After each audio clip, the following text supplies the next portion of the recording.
Hello friends, എല്ലാവർക്കും നമസ്കാരം. നിങ്ങളെവരും കാത്തിരിക്കുന്ന നയനിയുടെയും ആദർശിൻ്റെയും ഇനി വരാനിരിക്കുന്ന അപ്കമിങ് വിശേഷങ്ങളിലേക്ക് എല്ലാ കൂട്ടുകാർക്കും സ്വാഗതം. എല്ലാവർക്കും നല്ലൊരു ദിവസം ആശംസിച്ചുകൊണ്ട് തന്നെ നമുക്ക് ഇനി വരാനിരിക്കുന്ന വിശേഷങ്ങളിലേക്ക് കടക്കാം.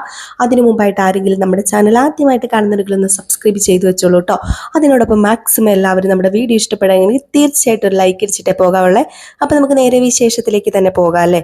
അപ്പം ഈ വിശേഷം ഇന്നും നാളെയും വരുന്ന വിശേഷമല്ല, ഇന്നത്തെ വിശേഷവും നാളത്തെ വിശേഷവും ഒക്കെ നമ്മൾ മെയിൻ ചാനലിലാണ് ഇടുന്നത്. ഇത് വരാനിരിക്കുന്ന വിശേഷമാണ്. അപ്പം നേരെ വിശേഷത്തിലേക്ക് തന്നെ പോവുകയാണ്. ഇന്നലെ പറഞ്ഞ കഥയുടെ ബാലൻസ് ആണ് ഞാൻ പറയുന്നത്. അപ്പം ഇന്നലെ പറഞ്ഞ കഥയിൽ നമ്മുടെ ഗോവിന്ദന് ഒരു ആർട്ട് ഗ്യാലറി നയന ഇട്ടുകൊടുക്കാൻ തീരുമാനിച്ചിരിക്കുകയായിരുന്നു. അങ്ങനെ ദേവയാനിയോടും മുത്തച്ഛനോടും മുത്തശ്ശിയോടൊക്കെ പറഞ്ഞു. ദേവയാനിക്ക് പുറമെ ഒത്തിരി വലിയ താല്പര്യം ഇല്ലാത്ത രീതിയിലാണ്, ഇനിയിപ്പോൾ അവളുടെ ഇഷ്ടമല്ലേ, അതിനിപ്പം നടത്തി കൊടുത്തില്ലെങ്കിൽ അവൾ വീട്ടിൽ പോയെങ്കിൽ എന്ത് ചെയ്യും, അതുകൊണ്ട് എന്താണെന്ന് വെച്ചാൽ ചെയ്യ എന്നുള്ള രീതിയിലാണ് പറഞ്ഞത്. പക്ഷേ നമ്മുടെ ദേവയാനിക്ക് താല്പര്യം തന്നെയാണ് നയന ഗോവിന്ദന് ആർട്ട് ഗ്യാലറി ഇട്ട് കൊടുക്കുന്നത്. പക്ഷെ അവിടെ ഏറ്റവും അധികം കുശുമ്പ് കയറുന്നവരാണല്ലോ നമ്മുടെ ജലജയും അനാമികയും. അങ്ങനെ ജലജയ്ക്കും അനാമികയ്ക്കും ഇത് തീരെ പിടിച്ചില്ല. അവർ സമ്മതിക്കില്ല എന്ന മട്ടിലാണ് ആർട്ട് ഗ്യാലറി എങ്ങനെയെങ്കിലും തകർക്കണം. ഒരു പ്രാവശ്യം ഇങ്ങനെ നമ്മുടെ ഗോവിന്ദന്റെയും നയനയുടെയും ഒക്കെ കുറെ പ്രതിമകൾ തകർക്കാൻ വേണ്ടി ജലജയും അഭിയും കൂടെ ശ്രമിച്ചതൊക്കെയാണ്. പക്ഷെ അവിടെയും അവർ പരാജയപ്പെടുകയാണ് ഉണ്ടായത്. അപ്പൊ ഈ ഒരു ആർട്ട് ഗാലറി എന്ന് പറഞ്ഞാൽ ചെറിയ ആർട്ട് ഗാലറി ഒന്നുമല്ല, വലിയൊരു ഷോറൂമായിട്ട് തന്നെ, വലിയൊരു ആർട്ട് ഗാലറി ആയിട്ട് തന്നെ കുറെ സ്റ്റാഫുകളെയൊക്കെ വെച്ച് നമ്മുടെ ഗോവിന്ദന് ഒത്തിരി എഫർട്ട് എടുക്കാത്ത രീതിയിലാണ് നയന ചെയ്തു കൊടുക്കാൻ തീരുമാനിച്ചിരിക്കുന്നത്. അപ്പൊ ഇവിടത്തെ ആർട്ടുകൾ മാത്രമല്ല, പുറത്തു നിന്നും കുറെ ആർട്ടുകളൊക്കെ കൊണ്ടുവരികയും അങ്ങനെ ഇവിടെ ഒരു ടൂറിസ്റ്റ് മേഖലയാക്കി തീർത്ത് ഇവിടുത്തെ ആർട്ടുകൾ നേരെ പുറത്തേക്ക് വിടുന്ന രീതിയിലുമൊക്കെ വലിയൊരു സെറ്റപ്പ്, വൻപൻ സെറ്റപ്പിലാണ് നയന ഇത് മനസ്സിൽ ആഗ്രഹിച്ചു വെച്ചിരിക്കുന്നത്. അപ്പം നയന ഈ കാര്യം ചെന്ന് നമ്മുടെ ഗോവിന്ദനോടും ആരോടാ നമ്മുടെ കനകയോടൊക്കെ പറഞ്ഞു. അപ്പൊ അവർക്ക് ആദ്യം പറഞ്ഞു കഴിഞ്ഞപ്പോഴത്തേക്കും ഗോവിന്ദൻ പറഞ്ഞു, മോളെ അതിന്റെ കാര്യമൊന്നുമില്ല, എനിക്ക് വലിയൊരു ആർട്ട് ഗാലറി ഒന്നും വേണ്ട, ഞാൻ ആ ചെറിയ കടയുമായിട്ട് മുന്നോട്ടേക്ക് പൊക്കോളാം, ഈ വയസ്സാങ്കാലത്ത് എന്തിനാ എന്ന് പറഞ്ഞപ്പോഴത്തേക്കും നയനയാണ് പറഞ്ഞത്, അച്ഛന് പ്രായമായെന്ന് ഇപ്പം അച്ഛന് മനസ്സിലായില്ല, ഇപ്പം അച്ഛൻ പറഞ്ഞില്ലേ വയസ്സായെന്ന്, അപ്പൊ പിന്നെ ഇത് അച്ഛന് ഏറ്റെടുത്തേ പറ്റൂ, ഇതെൻ്റെ ഒരു ആഗ്രഹമാണ്, പണ്ട് മുതലേ എൻ്റെ ഒരു ആഗ്രഹമായിരുന്നു, ഇത് ഞാൻ നടത്തണമെന്നായിരുന്നു എൻ്റെ ആഗ്രഹം. പക്ഷേ ഞാൻ പോലും വിചാരിക്കാതെ ഞാനിപ്പോൾ ഈ ജ്വല്ലറി പ്രൊഫഷനിലേക്ക് പോവുകയും ഒരു ഡിസൈനർ ആവുകയും ഒക്കെ ചെയ്തു. ഇനിയിപ്പോൾ അതിൽ നിന്ന് എനിക്കൊരു തിരിച്ചുവരവ് നടക്കില്ല. അതുകൊണ്ട് എൻ്റെ ആഗ്രഹം എനിക്ക് അച്ഛനിലൂടെ സാധിച്ചെടുക്കണം. പിന്നെ നന്ദുവിന് ജോലി ആയല്ലോ, ഇനിയിപ്പം നന്ദുവിൻ്റെ ആ ഒരു പൈസ എടുത്ത് അച്ഛനും അമ്മയും ജീവിക്കാനോ അങ്ങനെയൊന്നും വേണ്ട. അവൾ അവളുടേതായ ജീവിതം കണ്ടുപിടിച്ച് അവർക്ക് ഒരു വിവാഹമൊക്കെ കഴിച്ച് കുടുംബമായിട്ട് ജീവിക്കാനുള്ളതാണ്. അപ്പൊ അതുകൊണ്ട് തന്നെ അച്ഛൻ അവരുടെ സമ്പാദ്യം മോഹിക്കത്തുമില്ലെന്ന് എനിക്കറിയാം. അതുകൊണ്ടാണ് പറഞ്ഞത്, അച്ഛൻ സ്വയമേ അധ്വാനിച്ചുണ്ടാക്കുന്നത് ആണല്ലോ അച്ഛന് താല്പര്യം. ഞാനിതിപ്പം മുതൽ മുടക്കി ഇട്ട് തരുന്നല്ലേ ഉള്ളൂ. അതുകൊണ്ട് അച്ഛൻ ഒന്നുകൊണ്ടും പേടിക്കണ്ട, ഇത് എൻ്റെ ഒരു ആഗ്രഹമാണ്, ഇത് ഞാൻ നടത്തുന്ന ആർട്ട് ഗാലറി ആണെന്ന് അച്ഛൻ കരുതിക്കോ. ഇനിയിപ്പോൾ അച്ഛൻ്റെ ആണെന്നും അച്ഛൻ കരുതണ്ട. പക്ഷേ അവിടെ അച്ഛനായിരിക്കണം എല്ലാ മേൽനോട്ടവും വഹിച്ച്, അവിടെ ആ ഒരു കസേരയിൽ ഇരിക്കേണ്ടത് അച്ഛനായിരിക്കണം. ഒരു 2-3 സ്റ്റാഫുകളെയും ഞാൻ ഏർപ്പാടാക്കുന്നുണ്ട്. വളരെ നല്ല രീതിയിൽ തന്നെ വേണം നമുക്ക് ഈ ഒരു ആർട്ട് ഗാലറി നടത്താന് എന്നൊക്കെ ഇങ്ങനെ പറയാണ്. അപ്പൊ ഇത് കേട്ടപ്പം നമ്മുടെ കനകയും പറഞ്ഞു, മോള് പറയുന്നത് സമ്മതിച്ചു കൊടുക്ക്, എന്തിനാ മോളെ വിഷമിപ്പിക്കുന്നത്, അവളുടെ ഒരു ആഗ്രഹമല്ലേ, അതുമല്ല നമ്മുടെ ഈ വയസ്സാങ്കാലത്ത് നമുക്കിതല്ലേ നമ്മുടെ മക്കൾക്ക് വേണ്ടിയൊക്കെ ചെയ്തു കൊടുക്കാൻ പറ്റത്തുള്ളൂ എന്നൊക്കെ പറഞ്ഞ് ഒരു വിധത്തിൽ നമ്മുടെ ഗോവിന്ദൻ അത് സമ്മതിക്കുകയാണ്. പക്ഷേ ഇതൊക്കെ കണ്ടിട്ട് വീണ്ടും കുശുമ്പും അസൂയയുമായിട്ട് നമ്മുടെ വേണുവും രേവതിയും അനാമികയും ജലജയും അവിടെ ഉണ്ട്. അപ്പൊ അവരെങ്ങനെയെങ്കിലും ഈ ആർട്ട് ഗാലറി തകർക്കണം. ഇത് അവിടെ ഓപ്പൺ ചെയ്യാൻ പാടില്ല. അവിടെ ഓപ്പൺ ചെയ്ത് കഴിഞ്ഞ് ഇവർ വലിയ ആൾക്കാരായി പോകുമല്ലോ, അപ്പൊ അത് ഓപ്പൺ ചെയ്യാൻ പാടില്ല. അപ്പൊ അതിന് എന്തെങ്കിലും ഒരു വഴിയുണ്ടോ എന്ന് നമ്മുടെ അനാമിക വേണുവിനോട് ചോദിക്കുകയാണ്. അപ്പൊ വേണു പറഞ്ഞു, അതിന് എന്തെങ്കിലും വഴിയുണ്ടോ എന്ന് ചോദിക്കുകയാണെങ്കിൽ അറിയാലോ, അച്ഛനിപ്പോ എന്ത് ചെയ്താലും അത് ഏശുന്നില്ല. പ്രത്യേകിച്ച് നയനയ്ക്കോ നവ്യക്കോ ഒക്കെ എതിരെ ചെയ്യുന്ന ഒന്നും നമ്മൾ ചെയ്യുന്ന ഒന്നും ഏശുന്നില്ല. ഇനിയിപ്പോൾ അങ്ങനെ നമ്മൾ എന്തെങ്കിലും ചെയ്ത് കഴിഞ്ഞാൽ തന്നെ അത് നമ്മളാണെന്ന് പുറത്തറിഞ്ഞാൽ അതും വലിയ പ്രശ്നമാവില്ലേ എന്ന് പറയുമ്പോൾ പിന്നെ എന്താ അച്ഛന് ചെയ്യാൻ കഴിയുന്നത്, എനിക്കിതൊന്നും കണ്ടു നിൽക്കാൻ പറ്റുന്നില്ല. അല്ല, നമുക്ക് എല്ലാം ഉണ്ടെന്നൊക്കെയാ പറഞ്ഞത്. പക്ഷെ നമുക്ക് ഒന്നുമില്ലാത്ത അവസ്ഥയും ഇപ്പം നയനയ്ക്കും നവ്യയ്ക്കും ആ കിടക്കാൻ പോലും പൊറുതിയും ഇല്ലാത്ത ഗതിയും ഇല്ലാത്ത ആ എന്താ പറയുക, പ്രതിമയും മൺപ്രതിമയും ഉണ്ടാക്കിക്കൊണ്ട് നടന്ന ഗോവിന്ദനും കനകയ്ക്കുമൊക്കെ ഇപ്പം എന്താ അവർക്കെല്ലാം ആയല്ലേ, അവർ കോടീശ്വരന്മാരാവുമല്ലേ.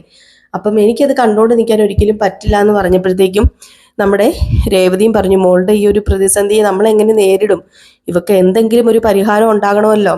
നമ്മുടെ മോൾക്ക് അവിടെ ഒരു വിലയില്ലെന്ന് പറഞ്ഞു കഴിഞ്ഞാലേ അപ്പൊ മോൾക്ക് എങ്ങനെ വില ഉണ്ടാകാനാ? നിന്റെ മകളോട് നീ ആദ്യം പറ, അനിയെ എങ്ങനെയല്ലേ സ്നേഹിച്ച് വശത്താക്കാന്. ദേ നയനെ ഉണ്ടല്ലോ, ആദർശിനെ സ്നേഹിച്ച് വശത്താക്കിയിട്ടാ അവക്കിപ്പോ ഇതൊക്കെ ചെയ്യാൻ പറ്റുന്നത്. അപ്പൊ ഇത് കേട്ട് കഴിഞ്ഞപ്പോഴത്തേക്കും പിന്നെ അവനെ സ്നേഹിക്കാന് ഇപ്പൊ അവൻ ആ പോലീസുകാരിയുടെ പുറകെയാ.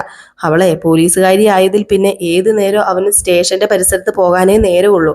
ഇനിയിപ്പം അവനും വല്ല ടെസ്റ്റ് എഴുതി പോലീസിലേക്ക് പോകുമെന്നാ എനിക്കറിയാൻ മേലാത്തത്. അതുകൊണ്ട് ഞാൻ അതിപ്പം വിട്ടേക്കുക. എനിക്കിപ്പോൾ അവൻ്റെ പുറകെ നടക്കാൻ തീരെ സമയമില്ല. ഇതെങ്ങനെയെങ്കിലും അച്ഛൻ തകർത്ത് കുളവാക്കി തരണം. അവരുടെ ആർട്ട് ഗാലറി അവിടെ പ്രവർത്തിക്കാൻ പാടില്ല എന്ന് പറഞ്ഞപ്പം ഞാൻ എന്തെങ്കിലും വഴി ഉണ്ടോ എന്ന് ചിന്തിക്കട്ടെ എന്ന് പറയണം. അപ്പം ഈ ജലജയും അഭിയും കൂടെ അടുത്ത വഴി ചിന്തിക്കുകയാണ്. എന്താണിപ്പോൾ ചെയ്യുക? ഇനിയിപ്പം അടിച്ചു തകർത്താലോ, ആർട്ട് ഗാലറി അടിച്ചു തകർത്താലോ, ഓപ്പൺ ആകുന്നതിന് മുമ്പ് തന്നെ അത് തകർത്ത് കളഞ്ഞാൽ പ്രശ്നമില്ലല്ലോ.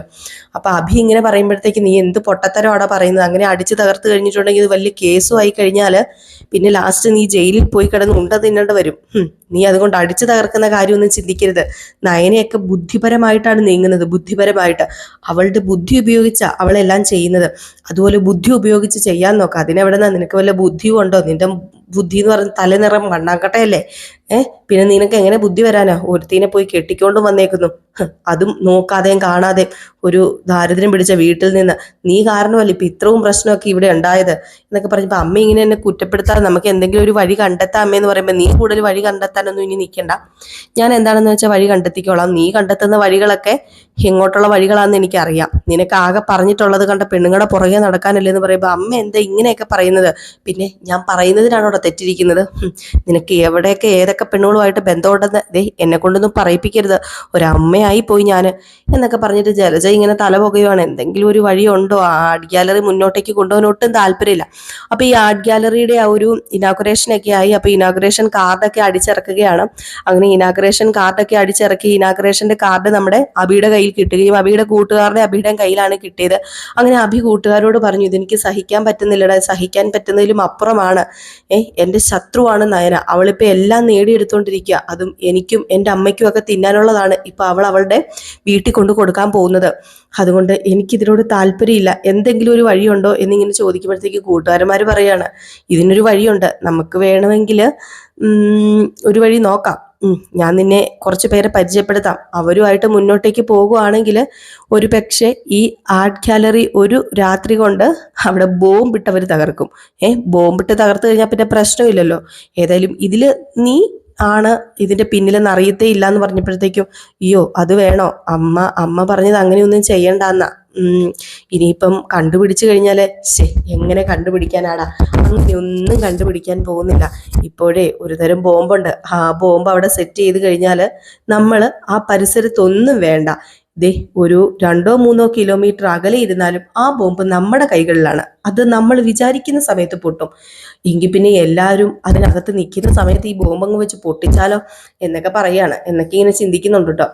അപ്പൊ ഏതായാലും ജലജയോട് പറഞ്ഞു കഴിഞ്ഞിട്ടുണ്ടെങ്കിൽ ഈ കളിയുടെ പൂരമൊന്നും നടക്കില്ല എന്ന് നമ്മുടെ അഭിക്ക് അറിയാം. അപ്പൊ അഭി ഓർക്കുവാണ്, എങ്കിൽ പിന്നെ ഇത് അമ്മയോട് പറയാതെ എന്തെങ്കിലും ചെയ്യാം. അമ്മയോട് പറഞ്ഞാൽ അമ്മ സമ്മതിക്കില്ല. അമ്മ എന്തിനും ഏതിനും ഇപ്പൊ തടസ്സം നിൽക്കത്തുള്ളൂ. അപ്പൊ അതുകൊണ്ട് ഇത് അമ്മയോട് പറയാതെ സെറ്റാക്കാന്നൊക്കെ പറഞ്ഞ് ആ ബോംബ് വെക്കാൻ കുറച്ച് പേര്, ആ ഒരു ബോംബ് ഉണ്ടാക്കുന്ന കുറച്ച് പേരുടെ അടുത്ത് ചെല്ലുകയാണ്. അങ്ങനെ കുറച്ച് പൈസയൊക്കെ കൊടുത്ത് ആ ബോംബ് സെറ്റാക്കുകയാണ് കേട്ടോ. അപ്പൊ ഇതെല്ലാം സെറ്റാക്കി വെച്ചു. അപ്പൊ ഇനാഗുറേഷൻ ആകുന്നതിന് മുമ്പുള്ള രാത്രിയിൽ തലേ ദിവസം തന്നെ ഈ ബോംബ് വെച്ച് ഇത് പൊട്ടിക്കാൻ എല്ലാം സെറ്റാക്കി വെച്ചിരിക്കുകയാണ്. അപ്പൊ ഈ ആർട്ട് ഗാലറി എന്ന് പറഞ്ഞു കഴിഞ്ഞിട്ടുണ്ടെങ്കിൽ സത്യം പറഞ്ഞ കോടികളുടെ മുതൽ മുടക്കിലാണ് നമ്മുടെ നയനെ അവിടെ നിർമ്മിച്ചു കൊടുക്കുന്നത്. പുറത്തുനിന്ന് കൊണ്ടുവരുന്ന ഓരോരോ ആർട്ടുകൾക്ക് അത്ര നല്ല വിലയിലാണ് നമ്മുടെ നയനെ അവിടെ ഇറക്കുമതി ചെയ്തിരിക്കുന്നത്. അപ്പൊ അതുകൊണ്ട് നയന തന്നെ പോയി, ഇവരെ ഇടയ്ക്കിടയ്ക്ക് ബിസിനസ് ടൂറിനൊക്കെ പോകുമല്ലോ, അപ്പൊ നയന തന്നെ പോയി പരിചയപ്പെട്ട കുറെ ആർട്ടൊക്കെയാണ് ഇവിടെ കൊണ്ടുവന്ന് വെച്ചിരിക്കുന്നത്. അപ്പൊ അതൊക്കെ പോകുക എന്ന് പറഞ്ഞു കഴിഞ്ഞിട്ടുണ്ടെങ്കിൽ കോടികളുടെ രൂപയാണ് നയനയ്ക്ക് മാത്രം നഷ്ടമാകുന്നത്. കാരണം നയനയുടെ ആ ഒരു പൈസ കൊണ്ട് മാത്രം ഇതൊക്കെ ചെയ്യുന്നത്. അത് നയനയുടെ ഒരു ആഗ്രഹമാണ്. നയന ജോലിയെടുത്ത ഡിസൈൻ ചെയ്ത അവിടെ കിട്ടുന്ന കുറച്ച് തുകയുണ്ടല്ലോ, അത് നമ്മുടെ നയനയുടെ ബാങ്ക് അക്കൗണ്ടിൽ എല്ലാ മാസവും ആദർശ് ഇടുന്നുണ്ട്. അപ്പൊ അതിൽ നിന്ന് കുറച്ചല്ല, ഒരു കോടികളോളം തന്നെയാണ് എടുത്ത് ഇതെല്ലാം കൂടെ ചെലവാക്കിയേക്കുന്നത്. അപ്പൊ നയനെ അവിടെ എന്ത് ചെയ്യും? ഈ കോടികളൊക്കെ പോയി കഴിഞ്ഞിട്ടുണ്ടെങ്കിൽ നമ്മുടെ നയനെ അവിടെ ദരിദ്രവാസി ആവുകയും ചെയ്യും. അപ്പൊ എല്ലാം ഒരു കുടക്കീഴിൽ എന്ന് പറയുന്നത് പോലെ എല്ലാം ഒരു ദിവസം കൊണ്ട് എല്ലാം അങ്ങോട്ട് തീരുമല്ലോ എന്നും പറഞ്ഞുകൊണ്ടാണ് അഭി ഈ ഒരു കടുങ്കൈ ചെയ്യാൻ വേണ്ടി, കടുങ്കൈ എന്താ പറയാ, ഇങ്ങനെ ഒരു വൃത്തികെട്ട നെറികേട് ചെയ്യാൻ വേണ്ടി കൂട്ടുകാരെ നിയോഗിച്ചിരിക്കുന്നത്. ഏതായാലും ഈ വിവരം നമ്മുടെ ജലജയോട് പറഞ്ഞിട്ടില്ല. ജലജയോട് പറയുമായിരുന്നെങ്കിൽ ജലജ എങ്ങനെയെങ്കിലും ജാനകിയോടും ദേവയാനിയോടും ഈ വിവരം പറഞ്ഞേനെ, ഒരു സൂചനയെങ്കിലും കൊടുത്തേനെ. കാരണം നയനയോടല്ല, ദേവയാനിയും ജാനകിയും ഇപ്പോൾ നയനയുടെ സെറ്റാണ്, നയനയുടെ വശത്താണ്.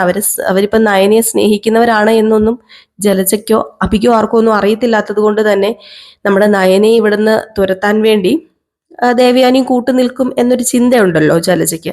പക്ഷേ നമ്മുടെ ജലജയോട് ഈ കാര്യം പറയാത്തത് കൊണ്ട്, അഭി ഈ കാര്യം പറയാത്തത് കൊണ്ട് ജലജയും ഇത് അറിയുന്നില്ല. ഏതായാലും ഭയങ്കര സന്തോഷത്തിലാണ് ദേവയാനി. തനിക്ക് ഇതൊക്കെയല്ലേ ചെയ്യാൻ പറ്റത്തുള്ളൂ, തനിക്ക് കരുണ തന്ന മരുമകൾക്ക് വേണ്ടി തനിക്ക് ഇതൊക്കെയല്ലേ ചെയ്യാൻ പറ്റത്തുള്ളൂ, തനിക്ക് ഇതിൽ കൂടുതൽ എന്തെങ്കിലും ചെയ്യാൻ പറ്റുമെങ്കിൽ താൻ ചെയ്തേനെ. പക്ഷെ തനിക്ക് ഡയറക്റ്റ് ആയിട്ട് ചെയ്യാൻ പറ്റില്ല. അപ്പൊ അതുകൊണ്ട് തന്നെ അവർക്ക് എന്ത് ചെയ്യാൻ റെഡി ആയിട്ട് നിൽക്കുന്ന നമ്മുടെ ദേവയാനി. അപ്പൊ ദേവയാനി ഒളിഞ്ഞിരുന്നും എല്ലാം സെറ്റാക്കി നല്ല രീതിയിൽ തന്നെയാണ് നയനയുടെ കൂടെ നിൽക്കുന്നത്. ഡയറക്റ്റ് ആയിട്ട് നിൽക്കുന്നില്ലെങ്കിലും ഒളിഞ്ഞിരുന്നു കൊണ്ട് എല്ലാം നല്ല രീതിയിൽ തന്നെയാണ് ചെയ്തു കൂട്ടുന്നത്. അപ്പൊ അങ്ങനെ ആ ആർട്ട് ഗാലറി അവിടെ സെറ്റ് ആവുകയും അതിന്റെ തലേ ദിവസമാകുമ്പോൾ അവിടെ ബോംബ് കൊണ്ടുവയ്ക്കുകയും ഒക്കെ ചെയ്യുന്നുണ്ട്. ഈ ബോംബ് പൊട്ടുവോ? ഈ ബോംബ് പൊട്ടിയാൽ തന്നെ എന്തായിരിക്കും സംഭവിക്കാൻ പോവുക? ആർട്ട് ഗാലറി മൊത്തം, ഇത് പൊട്ടിക്കഴിഞ്ഞാൽ ആർട്ട് ഗാലറി മൊത്തം പോവുകയും ചെയ്യും. അതിനോടൊപ്പം തന്നെ കേസ് കൊടുക്കാതിരിക്കത്തില്ല, നയനയാണല്ലോ. അപ്പൊ നയന കേസ് കൊടുക്കുകയും അഭിയെ പിടിക്കുകയും ചെയ്യും.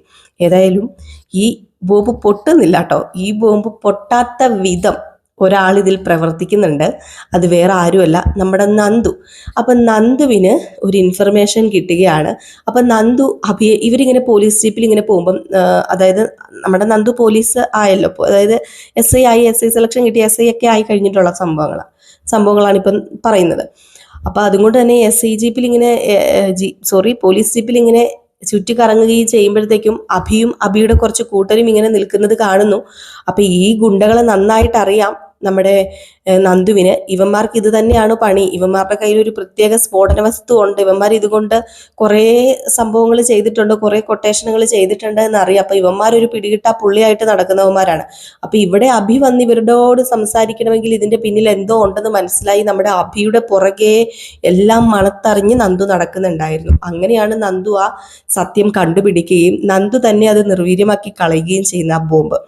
അപ്പൊ അതുകൊണ്ട് ആ ബോംബ് പൊട്ടുന്നില്ല. ഏതായാലും നമ്മുടെ അഭിക്കിട്ട് നല്ല ചാർത്തുന്നുണ്ട്, നല്ല കൊട്ടുന്നുണ്ട്.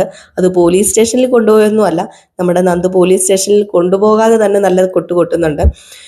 അപ്പം അവിടെയും നമ്മുടെ അഭിക്ക് പരാജയം ഏറ്റുവാങ്ങേണ്ടി വരികയാണ്. ഒരു സൈഡിൽ അനാമികയുടെ അച്ഛനും രേവതിയും ഒക്കെ ചേർന്ന് എന്ത് ചെയ്യും ആ ഒരു ആർട്ട് ഗാലറി നശിപ്പിക്കാൻ എന്ന് പറഞ്ഞ് അവരിങ്ങനെ ആലോചിച്ച് പിറക്കി നടക്കുന്നുണ്ട്.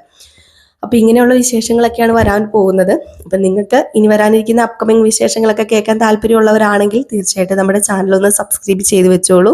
അതിനോടൊപ്പം തന്നെ എല്ലാവരും നമ്മുടെ വീഡിയോ ഇഷ്ടപ്പെടുകയാണെങ്കിൽ തീർച്ചയായിട്ടും ഒരു ലൈക്ക് അടിച്ചിട്ടേ പോകാവുള്ളൂ. അപ്പൊ നിങ്ങളുടെ സ്നേഹത്തിനും സപ്പോർട്ടിനും ഒരുപാട് നന്ദിയുണ്ട്. വീണ്ടും നിങ്ങളുടെ സ്നേഹവും സപ്പോർട്ടും ഒക്കെ ഇതുപോലെ തന്നെ ഉണ്ടാകുമെന്ന് പ്രതീക്ഷിച്ച് നിർത്തുന്നു. നെക്സ്റ്റ് വീഡിയോ ആയിട്ട് കാണാം. അതുവരെ എല്ലാവർക്കും ടാറ്റാ, ബൈ ബൈ.